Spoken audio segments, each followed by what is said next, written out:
Welcome to Counter-Apologetics.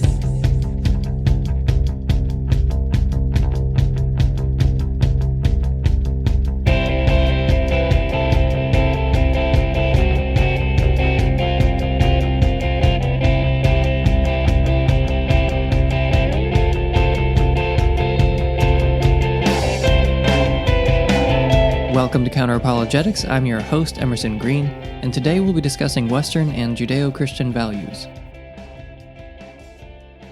And the truth is, all of Western civilization is based on a Judeo-Christian value system. It hasn't sprung up anywhere else. I mean, there are tons of cultures all over the globe, and none of them have the kind of civilization America does. And America, by the way, is still significantly more religious than Europe, which is not coincidentally one of the reasons why we are significantly more powerful than Europe. Well, the proposition that underlies Western culture is that there's a transcendent morality. You take the core metaphysical presupposition out from underneath Western civilization, and the whole thing loosens, shakes, and crumbles. That was the basic foundation of America. It was a Judeo-Christian ethic. Our foundational principles, certainly in Western culture, come from Christianity. Judeo-Christian values are predicated on the existence of a God of morality. The entire Western world, what we call Western civilization, is based on this understanding. What you can say is, here is something that is unquestioned and undoubted. Judeo-Christian religion has created the foundation for the greatest civilization in the history of mankind. You can't just take a battering ram to the foundations of civilization. More and more, I hear this claim that Western civilization is based on Judeo-Christian values. There are a few possible claims a believer could be making when arguing about Western values and Judeo-Christian values. They could merely be making historical claims that Christians and Christian institutions played pivotal roles in the historical development of Europe. Another claim is that there is some kind of philosophical basis of Western values in Judeo-Christianity, and if we remove religion, the foundation for our Enlightenment values will have been removed along with it. Some make both of these claims, but I think they should be separated. It's possible to recognize that Christianity was a huge part of European culture and history, while also recognizing that it is absolutely not the philosophical foundation for what are commonly characterized as Western values. So I'm not making any claims about historical contingencies or the personal beliefs of some of the thinkers who are famously associated with these values. I'm claiming that if you want to credit Christianity with Western values, you need to draw a plausible intellectual path between Christianity and Western values. We should expect the foundational text of Judeo-Christianity to contain clear examples of Western values or their prototypes, and we should be able to see how someone could have reasoned their way from values taught in the Bible to Western values. Or at least, we shouldn't expect to find the exact opposite of Western values in the foundational text of Christianity. I don't think that's asking too much. It's not sensible to claim that Christianity gave us these values if we're not able to find anything resembling a Western value anywhere in the gigantic text of the Bible. The ideas and morals and societal organization advocated in the Bible are not recognizable as Western, or even prototypes of Western values, and they're often inversions of the values that believers are trying to take credit for.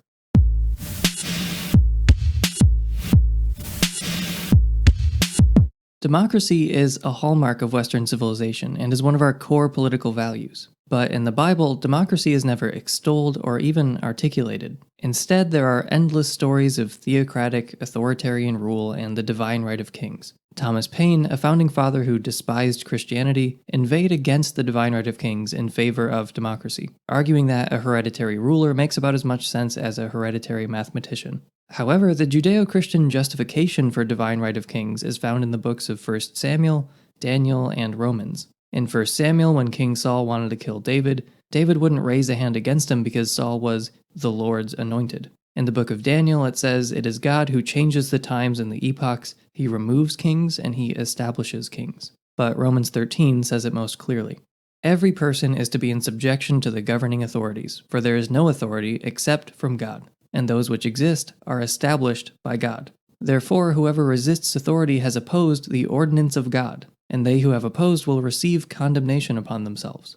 So, naturally, Christians have historically understood that all kings derive their authority from God, and not from their subjects. As it says in Romans 13, rebellion is a terrible political crime because who you're really challenging is God. That's exactly the thing that Thomas Paine had to write extensive arguments against. However, in classical Greece, Athenians established what is generally recognized as the world's first democracy, and they did this around 500 BCE. This predates Christianity and arose with no Jewish influence. There is also no example of science anywhere in the Bible. Science is based on empiricism, induction, controlled experimentation, replication, Bayesian reasoning, and skepticism, among other things. I'm not sure that a single one of those values is promoted in Scripture. In fact, in a few cases, you might find the opposite value promoted. Doubting Thomas is not praised for his skepticism, and Jesus himself specifically reprimands his skeptical attitude and says those who are credulous will be more blessed than those who want empirical evidence. The lesson is that Doubting Thomas should have just taken things on faith. Faith, unlike any scientific value, is praised numerous times throughout Scripture, and in Hebrews, faith is defined as the evidence of things not seen. Richard Dawkins gave some examples of what science might look like if it were actually based on Judeo-Christian values and used religious epistemology. Now there's a typical scientific journal, the Quarterly Review of Biology, and I'm going to put together, as guest editor, a special issue on the question, did an asteroid kill the dinosaurs? And the first paper is a standard scientific paper presenting evidence. Iridium layer at the KT boundary, potassium-argon dated crater in Yucatan, indicate that an asteroid killed the dinosaurs. Perfectly ordinary scientific paper. Now the next one. The President of the Royal Society has been vouchsafed a strong inner conviction that an asteroid killed the dinosaurs. It has been privately revealed to Professor Huxtane that an asteroid killed the dinosaurs. Professor Haldley was brought up to have total and unquestioning faith that an asteroid killed the dinosaurs. In my view, not only is science corrosive to religion, religion is corrosive to science. It teaches people to be satisfied with trivial, supernatural non-explanations and blinds them to the wonderful real explanations that we have within our grasp. It teaches them to accept authority, revelation, and faith, instead of always insisting on evidence.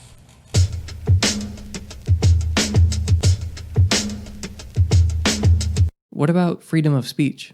Leviticus 24:16 says, "The one who blasphemes the name of the Lord should be put to death. All the congregation must stone him." That doesn't sound like protection of unpopular speech to me. The death penalty for blasphemy, a purely verbal non-crime, isn't just antithetical to freedom of speech, but also to freedom of belief. Blasphemy laws are still on the books in some Christian European countries. Though they're not enforced today, they were for centuries.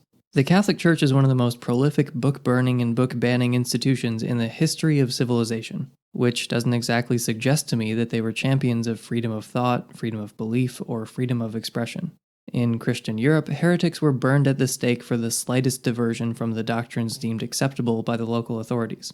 Modern Western values stand in stark opposition to the great Christian thinkers like John Calvin, who regularly killed people for believing the wrong thing and saying it out loud. One man who disagreed with Calvin theologically was tortured for a month and beheaded, and his house was burned down while his wife was thrown into the street to watch. Another man who was guilty of thought crime was burned at the stake with his heretical book strapped to his chest. And this was the mid-1500s, around the same time as Copernicus and Galileo, both of whom's work was met with strong opposition from the Christian authorities. So in the Bible, we have commands that advocate the death penalty for thought and speech and belief. And in practice, when Christian authorities in Europe had real power, that's exactly what we got. Capital punishment for thought crime. When you take Judeo-Christian values seriously, you don't get freedom of speech. You get death sentences for voicing your opinion over theological minutiae. This is not hypothetical. I'm looking at what in fact happened for centuries when Judeo-Christian values actually informed how we ran society. As I mentioned in the State Atheism podcast, John Locke's ideas on religious toleration came in response to this and to never-ending Christian conflict. He argued that since we won't be able to come to a consensus on which religion is the right one, enforcing one over the others will just cause more social disorder than having a rule of religious toleration. And of course, none of that reasoning can be located in the foundational Judeo-Christian text. What about legal equality for women? Believe it or not, I've actually heard apologists claim that women's rights are another gift from Judeo-Christian values.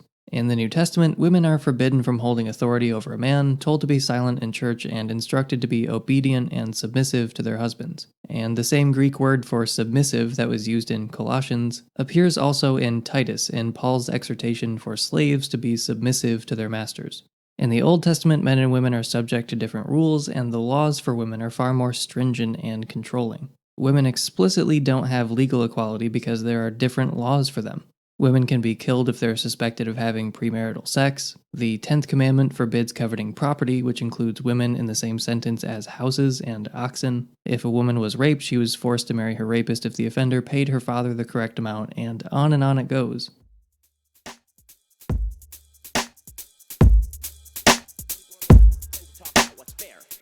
But values are not a left-wing monopoly. In fact, the fundamental values of Western civilization run a hell of a lot deeper than the shallow values of the collectivists. The values that resonate most with human beings are eternal, not changeable, and not relativistic. They are universal, they are not group-specific. And most of all, they apply to individual human beings, not group labels. And those values were first embedded clearly and concisely in the Ten Commandments. If we return to those values, we will be a virtuous citizenry deserving of our liberty. And if we turn away from those values, well, then we'll return to the horror of collectivism and tyranny. Okay, let's look at the 10 Commandments. Number 1, thou shalt have no other gods before me. There's no caveat that allows for religious freedom here. God only says to worship him and him alone. A few chapters later, in the book of Exodus, Moses orders the slaughtering of 3,000 people because they had been worshiping a golden calf. After that, so there's no confusion about how God feels about freedom of religion or free expression, God strikes the calf worshippers with a plague. Number 2, thou shalt not make unto thee any graven image or any likeness of anything that is in heaven above, or that is in the earth beneath, or that is in the water under the earth. Thou shalt not bow down thyself to them, nor serve them. For I, the Lord thy God, am a jealous God, visiting the iniquity of the fathers upon the children unto the 3rd and 4th generation of them that hate me. Yes, where would Western civilization be if we were just creating graven images willy-nilly? I included that last part about visiting iniquity to the 3rd and 4th generation because Ben had specifically said that the Judeo-Christian tradition emphasizes the individual and doesn't judge you based on group identity. But here you're punished for something that someone in your family did. There are plenty of stories where an entire familial group or tribe is punished or killed, as well as entire citizenries like in the story of Jericho. There's also the example of every Amalekite being slaughtered for being an Amalekite, which unambiguously runs against the claim that people are judged as individuals and not by group identity. The truth is that almost any precept we would put in place of the Second Commandment would improve the wisdom of the Bible. How about don't mistreat children? How about don't pretend to know things you do not know? Could we live with the resulting proliferation of graven images? I think we would manage somehow. 3 and 4, thou shalt not take the name of the Lord thy God in vain, and remember the Sabbath day to keep it holy. The 7th day is the Sabbath of the Lord thy God. In it thou shalt not do any work, thou, nor thy son, nor thy daughter, thy manservant, nor thy maidservant, nor thy cattle, nor thy stranger that is within thy gates. So we're 4 commandments in, and 0 of the 4 are Western values, and arguably antithetical to some Western values. None of them are enforced by law, and if they were, we would be living in a theocracy, which is inconsistent with separation of church and state, another famous Western value. Number 5, honor thy father and mother. This one is also not enforced by law, but more importantly, there's no nuance in this rule. I talked about this in more detail in the child abuse episode, but it doesn't have a caveat that voids the commandment if your parents are abusive or don't show any respect and kind to their children. It's just an authoritarian command imposed on children. Number 6, thou shalt not kill. Well, we finally got a good one. Unfortunately for apologists, prohibitions on murder predate Judaism by 600 years, and also arose independently in other cultures. Am I expected to believe that my mother's ancestors got all the way to Mount Sinai, quite a trek, under the impression until they got there that rape, murder, perjury and theft were okay, only to be told when they got to the foot of Mount Sinai, bad news, none of these things is kosher after all. They're all forbidden. No, I don't think so. I think we can actually have a better explanation in every sense. That no one would have been able to get as far as Mount Sinai or in any other mountain in any other direction unless they had known that human solidarity demands that we look upon each other as brothers and sisters and that we forbid activities such as murder, rape, perjury, and theft. That this is innate in us. Of those. Number 7, thou shalt not commit adultery. So no one goes to jail for committing adultery. You shouldn't cheat, but it shouldn't be an imprisonable offense, and Western civilization is obviously not founded on this rule. 8 and 9, thou shalt not steal, and thou shalt not bear false witness against thy neighbor. So we have 2 more good ones, but again, they're not unique to Judeo-Christian values. Number 10, thou shalt not covet thy neighbor's house, thou shalt not covet thy neighbor's wife, nor his manservant, nor his maidservant, nor his ox, nor his ass, nor anything that is thy neighbor's. So, all your property, like your house or your donkey or your wife. Leaving aside the obvious sexism and the asymmetrical status of men and women, this prohibition of envy is probably not the moral foundation of a capitalist country. So the 10 Commandments conclude on prohibiting a major driving force of Western economic systems. The 10 Commandments have underpinned Western law for centuries, indeed for millennia. What's wrong with that? Well, what's wrong with it is it isn't true, of course. The 10 Commandments are the hysterical believings of a group of desert tribes. Those desert tribes have stored up more misery for mankind than any other group of people in the history of the planet, and they're doing it to this day. I've asked you if you think that there was anything wrong with them, and you've said no. To say that should underpin the way we live, to say it's a commandment, that gives all your game away. How dare you command? You bid us be commanded. I think life is much more exciting than that. It's to do with finding out. It's not to do with being told by some awful patriarch. Stephen. So our Western morality is almost the opposite of 5 out of the 10 Commandments. 2 of them that at least aren't irreconcilable, don't commit adultery and honor your parents, are not enforced by law, and 3 of them, don't murder, steal, or lie, are common sense propositions that are not at all unique to Judaism, and are found in other cultures that definitely weren't influenced by Judeo-Christian values. Any large group of people is going to require social norms to be able to live together. A group with no prohibitions on antisocial behavior would die out pretty quickly. Basic pro-social instincts that have a stabilizing effect are selected for. Shapiro also mentioned that what makes these rules important is that they are eternal and non-relativistic. He also incorrectly said that they were all directed at individuals rather than group identities, ignoring the commandment that includes generational curses for families. But I think it's also a stretch to call them eternal or non-relativistic. Whenever you point out the barbarism in the Old Testament, you're told that you're taking things out of context and that it was okay in that time, in part because they had a different culture and were subject to different rules. Also, according to most Christians, the Old Covenant was simply replaced by the New Covenant, so those rules weren't eternal either. Let's take a moment to consider a couple of the things the Bible doesn't say, but easily could have said if God were trying to impart Western values to us. Nowhere in the Bible does it say the government ought to derive its power from the consent of the governed, or that it ought to enact the will of the people, which would have been straightforward endorsements of democracy. It never says unpopular opinions should not be suppressed, which anyone could claim to be a precursor to freedom of speech. It never says treat all humans equally under the law. There's no parable that spells out John Rawls' veil of ignorance or John Locke's reasoning behind religious freedom. The Bible is a very long book. The idea that God didn't have time to take 2 sentences to unambiguously establish Western values, but did have time for incredibly detailed instructions for how to properly sacrifice a goat, is simply not possible to believe.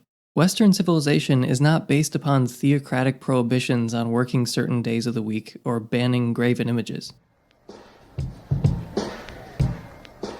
At some point, it's usually claimed that Judeo-Christian values still led to the advent of all our liberal values because it was primarily Christians who wrote about these ideals. But this is only relevant if a plausible relationship is established between Judeo-Christian and Western values. If you can't explain how to get from one to the other, then the fact that some of them were Christian is as relevant as the fact that some of them had blue eyes.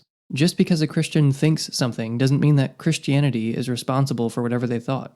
Let me give an example where religion was obviously an important factor in determining a particular value.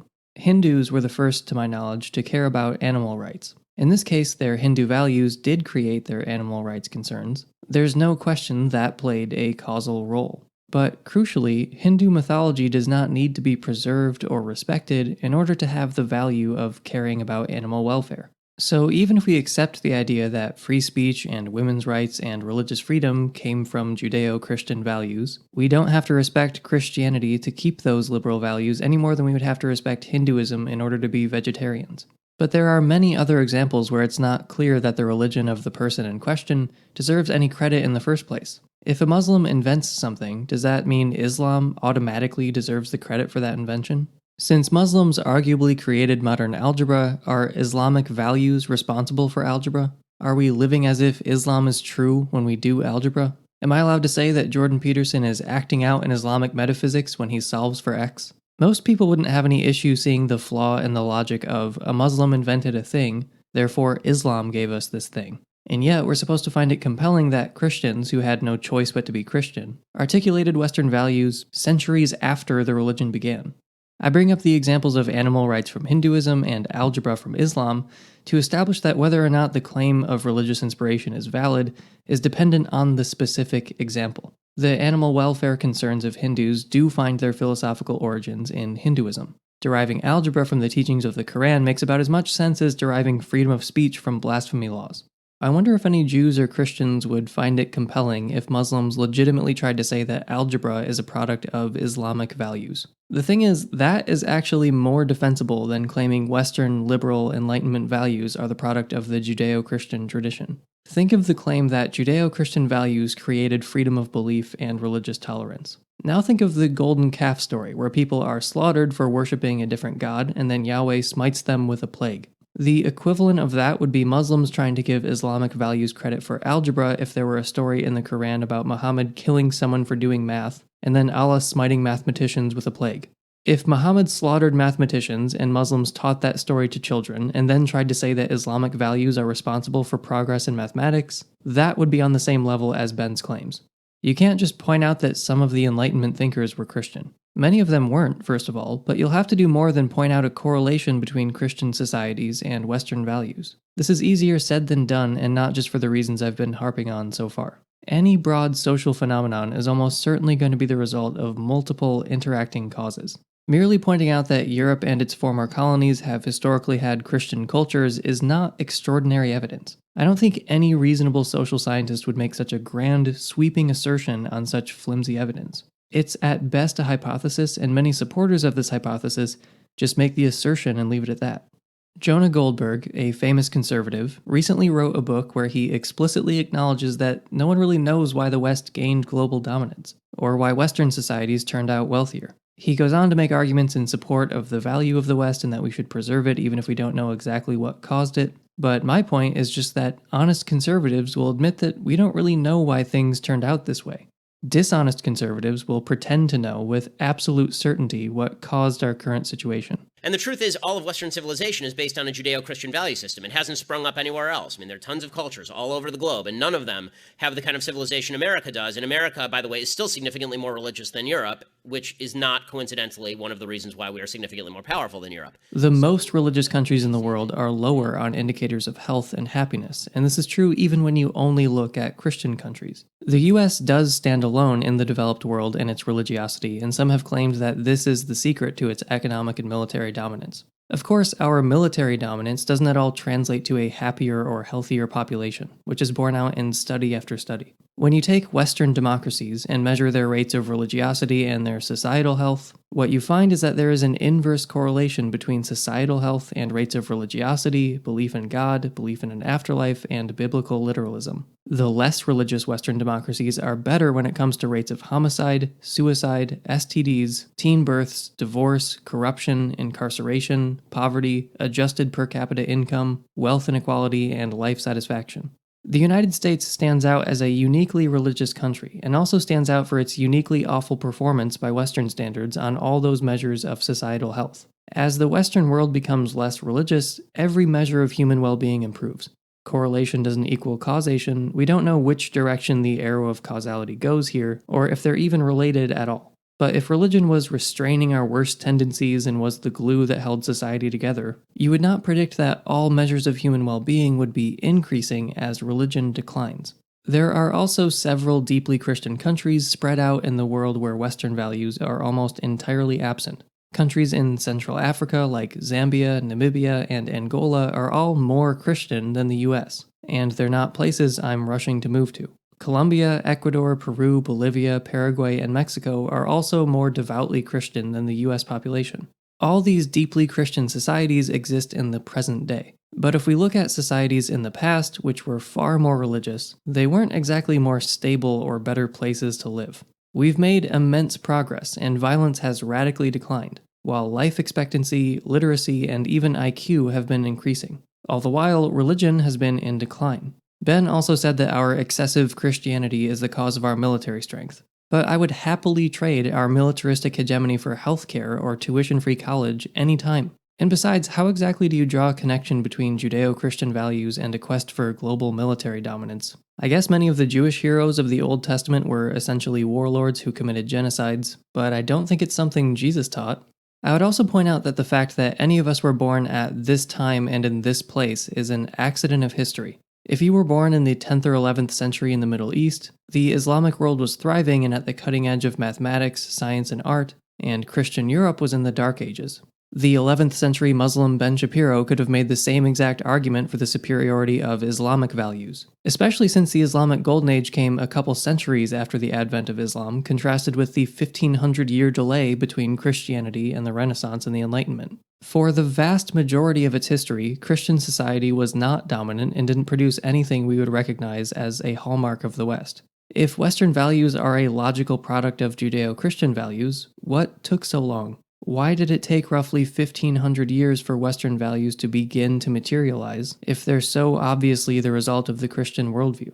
It's well understood that correlation doesn't imply causation, but you wouldn't think you'd have to say, oh, and if there's not even a correlation, there's definitely no causation. But it would appear that this needs to be spelled out. There is not even a correlation between large Christian populations and the instantiation of Western values. There are places where there has been no Enlightenment or Renaissance that are more Christian than Western countries. Some prototypical Western values predate Judaism and Christianity, and many Western values didn't appear until a millennia and a half after the advent of Christianity, even longer after the arrival of Judaism. These values are not articulated in the Bible, and sometimes the exact inversion of these values are commanded.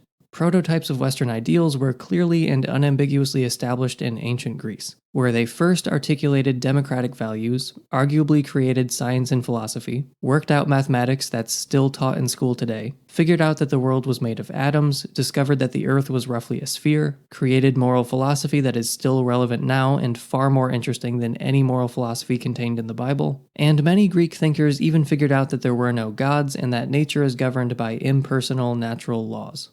I'm not sure how many of you are familiar with Yaron Brook, but he's someone who I disagree with on pretty much everything other than atheism. But he happens to be on the right side of this particular argument, and he makes his case very well.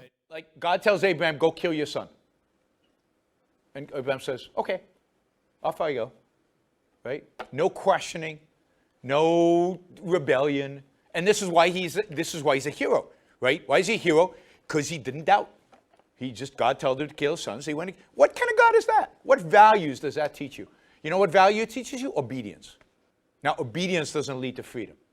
Obedience doesn't lead to the American Revolution. Obedience doesn't lead to the Enlightenment, right? Okay, take another one. Moses comes down from the mountain with the 10 Commandments, right? And a bunch of Jews are worshiping a golden calf, right? They disobeyed orders. So he doesn't calmly lay the tablets down and go over to them and say, look, I believe in religious freedom. Go do your thing. You go over there and we'll do our thing. No. He drops the 10 Commandments because he's so friggin' furious, right? And they shatter. And he picks up a sword with his brother Aaron, and they slaughter 30,000 people in one day. And God rewards them because this was a good thing. Okay, where's religious freedom, tolerance of different points of view? There's none of that in the Old Testament. So where does it come from? Yes, it happened, the Western civilization developed in Europe. You know why? Because Greece is in Europe. Western civilization is Greek. It's not Christian. It's Aristotle. It's Plato. It's those guys. They created Western civilization. And they were pagans. And when did Western civilization wake up? At the Renaissance. The Renaissance of what? What was it a Renaissance of? Of Greece. Religion is a primitive form of philosophy, and people need it, and there is a value to it. But to attribute the success of the West to that is absurd. I disagree that people need religion. I think we're all conditioned to think that. But setting that aside, if anything, Judeo-Christian values delayed the arrival of Western values. In fact, a big facet of the Enlightenment was pushing back against Judeo-Christian values, and the Renaissance was a renaissance of Greek philosophy and Greek values.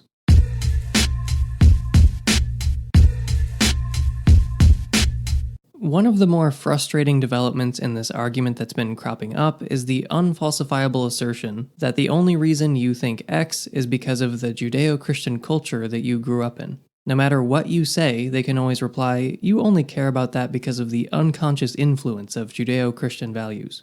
Just listen to this exchange and appreciate the heights of absurdity that apologists are willing to take this claim. I mean, I think the precept that if your wife is found not to be a virgin on your wedding night, you should take her to her father's doorstep and stone her to death, right?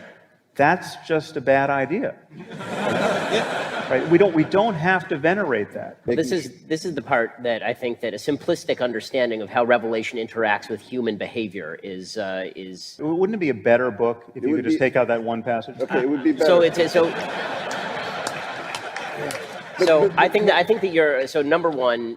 The answer is that the Talmudic tradition largely does take out that passage. I mean, there's an entire long, thousands-year-long history. But the fact that it was included in the first place, doesn't that suggest to you that this was kind of a merely human enterprise and not a matter of being the perfect word? No, what it suggests to me. I mean, I'll give you the traditional religious answer, which I think actually holds some weight, which is that if you are going to convey any sort of written text or moral text to a people, the people who you're talking to have to have some understanding of what the hell you're talking about. And all of the more, sorry, one more statement and then I'll let it go. Yeah. And that is that the moral system by which you suggest that portion of the Bible should be removed is built on the moral system of the Bible, developed over 2,000 years. Your value for the value of women. It's not true. It is true because the fact is that it doesn't exist in the vast majority of other cultures over the vast majority of human history. No, but it does exist. And it existed in 500 BC. It was possible in 500 BC to enunciate a more ethical framework than that.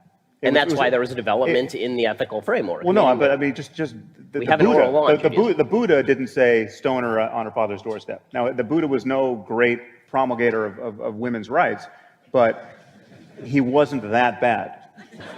And what I'm saying is that your definition of that bad comes from a tradition that has developed the idea that this is bad. Well, okay, but so then you live in a context. Convict me of Buddhism, then. I mean, it's not. But I don't believe that your values were really shaped by Buddhism. I think your values were pretty much shaped by a Judeo-Christian tradition in which you lived, and you used those values as a springboard. That's simply untrue. The level of doublethink it requires to say what Ben is saying is astounding. We never would have figured out that we shouldn't stone women to death without the divine command to stone women to death.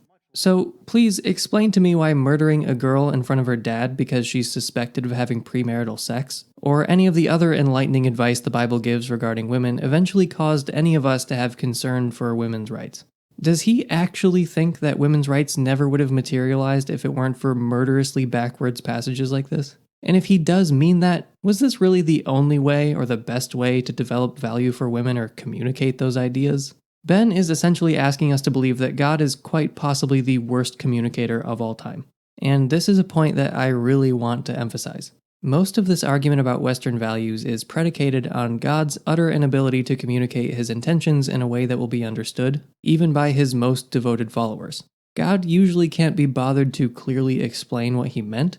Sometimes God says the opposite of what he meant. Sometimes what he says takes 1,500 years to decipher, and we mistakenly do the opposite of what he intended for that entire time. Why is God such an awful communicator? Didn't he invent language? God also created our minds and our capacity to understand language and ideas. So the assertion that he's unable to communicate more effectively is completely asinine.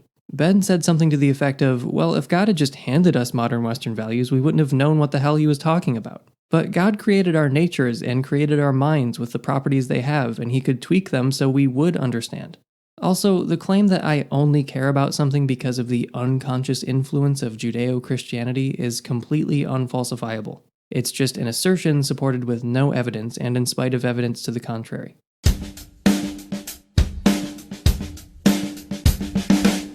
Is there something, this is the main question, is there something Is there a set of ideas that Western civilization is predicated on that are more than just bloody opinion? That's the question.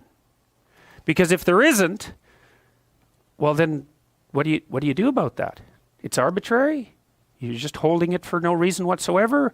It could be a different system. There's no reason to stick with it. All of those things. Like it takes the core out of it. Well, that was Nietzsche's claim, right? He said, you take the core metaphysical presupposition out from underneath Western civilization, and the whole thing loosens, shakes, and crumbles. If there is anything of value in religion, we can take what's good and leave what's not. It's just a matter of not throwing out the baby with the bathwater.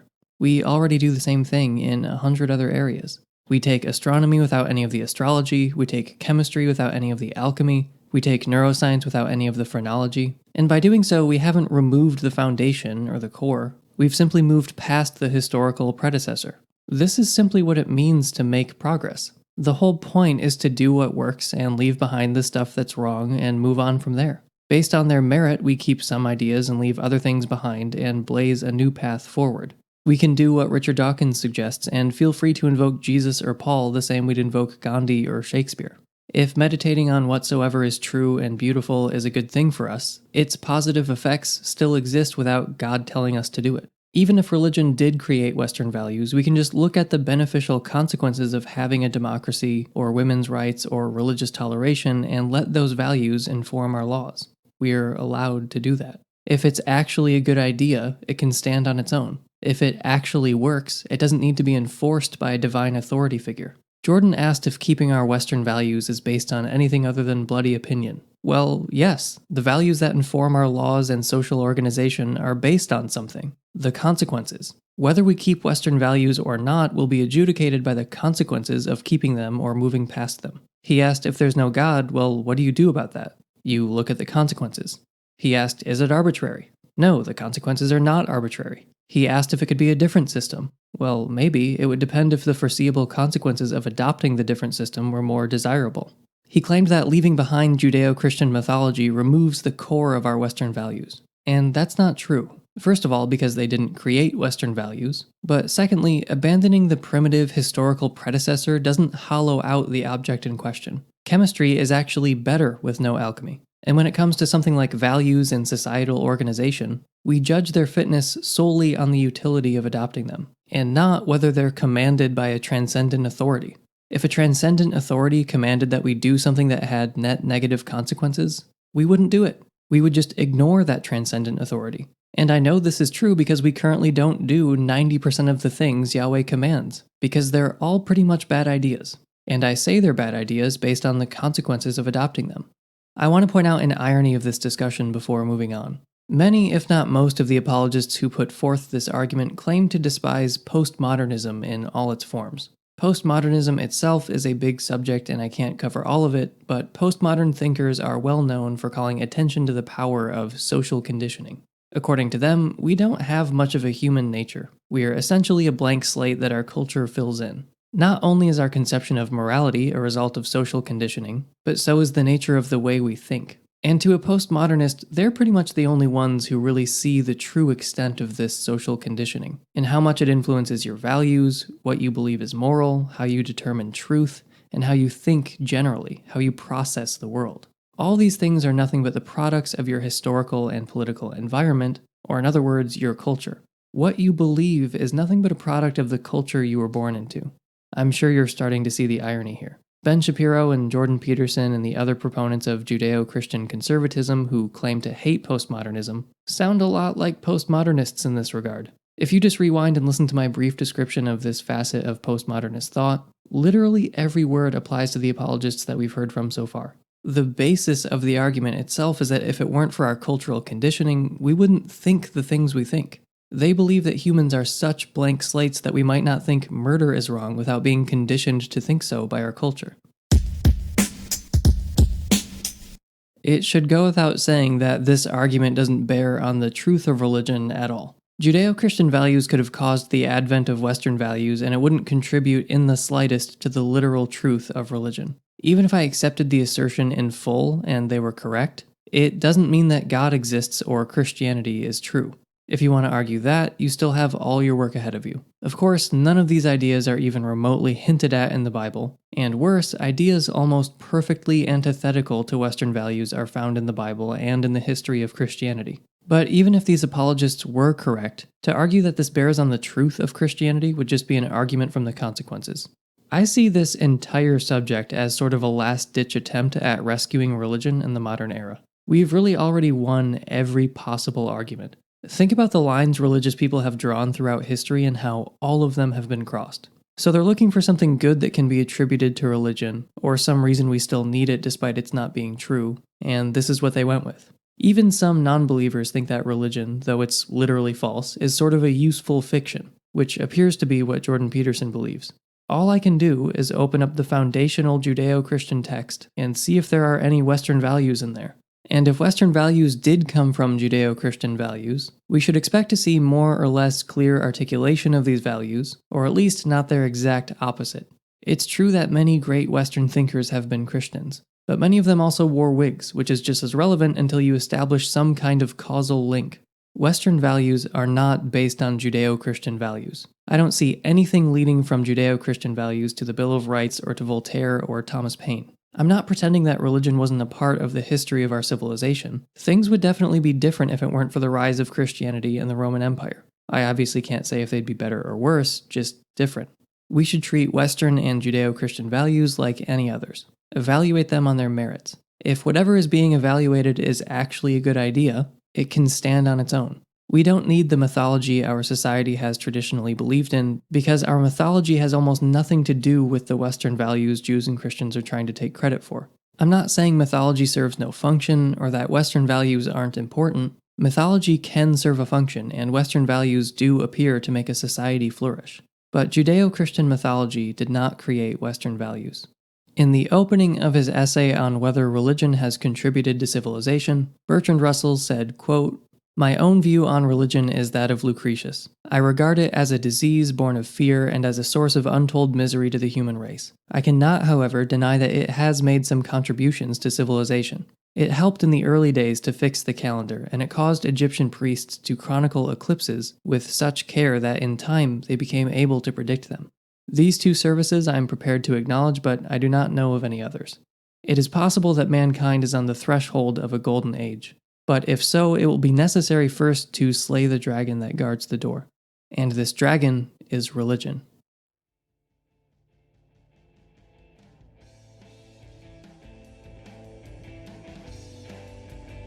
That's all I have for you today.